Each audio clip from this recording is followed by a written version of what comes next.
Millie Adhiambo, take the floor. Order. Thank you.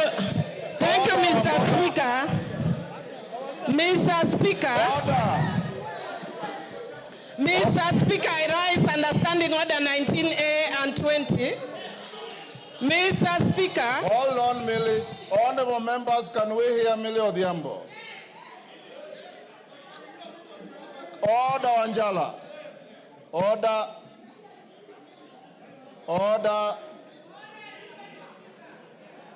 Order. Honorable Gertrude Mbeyu and those who are conducting themselves like you, Honorable Mawade, the excitement does not preclude the application of standing orders. And if I see you getting rowdy again, I'll request you to leave the chamber. Millie Adhiambo. Order. Thank you, Mr. Speaker. Mr. Speaker, I stand under Standing Order 19A and Standing Order 20. Mr. Speaker, and in furtherance of a recent decision by the High Court HTC number E202 of 2023, Kenneth Njagi Njiru and 11 others versus the National Assembly of Kenya and others. Mr. Speaker, I will not go to the demerits and merits of that matter. I will go to what the court concluded, which is that the Azimio side is the majority. And based on that, Mr. Speaker, again, because I've said I'm not going to the merits and demerits of that decision, Mr. Speaker, I want to just indicate that I have therefore, as the majority party whip of Azimio, today handed over to your office a copy of that decision of the High Court with a letter that we are giving you our, according to the standing orders, our majority leader as Honorable Junet Mohammed and Honorable Robert Mbui.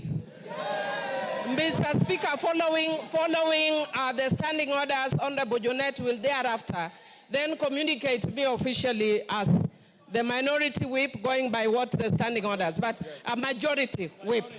Majority. Mr. Speaker, I also stand under Standing Order 90 and had actually consulted you about this.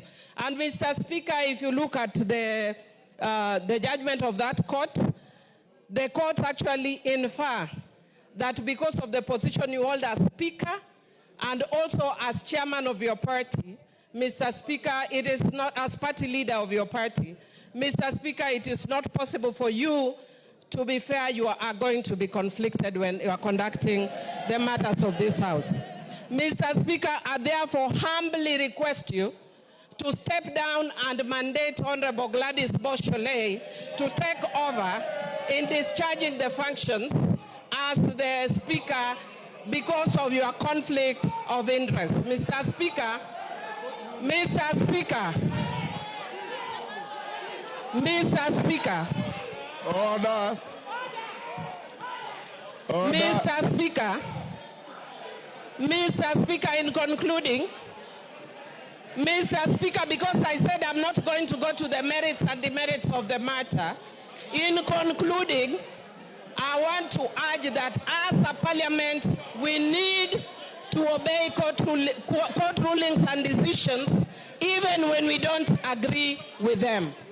And Mr. Speaker, I also just want to indicate that you can see my two colleagues are standing next to me. My advice to them in future is to follow a philosophy from my community which says, Telo Ikao, Telo Kumingato. So next time they should do what Honorable Ruku did. Jump if you have to, but take your position the way Honorable Millie has done. Is that part of your point of order? No. Mr. Speaker, I said as an obiter. And Mr. Speaker, I would also just want to say, very finally, also as an obiter, Mr. Speaker, people are also talking about broad-based. Again, I'm very careful. I'm saying this as an obiter. It's not my substantive argument. Mr. Speaker, people talk of broad-based. Yeah, and even when you look at the decisions of the arguments of the court, they keep making reference to the de jure and the de facto. And many things may have changed over time. And Mr. Speaker, I'd want to say that actually if you look at this side of the House today, we are seeing broad, Mr. Speaker. Mr. Speaker, if we want to see good faith, we want to see if it is also based. It is broad. But based, whether it is based will depend on the decision going forward. Otherwise, we will be told by the court it is hot hair, this broad base is hot hair, wild goose chase, and all those other things, Mr. Speaker. Thank you.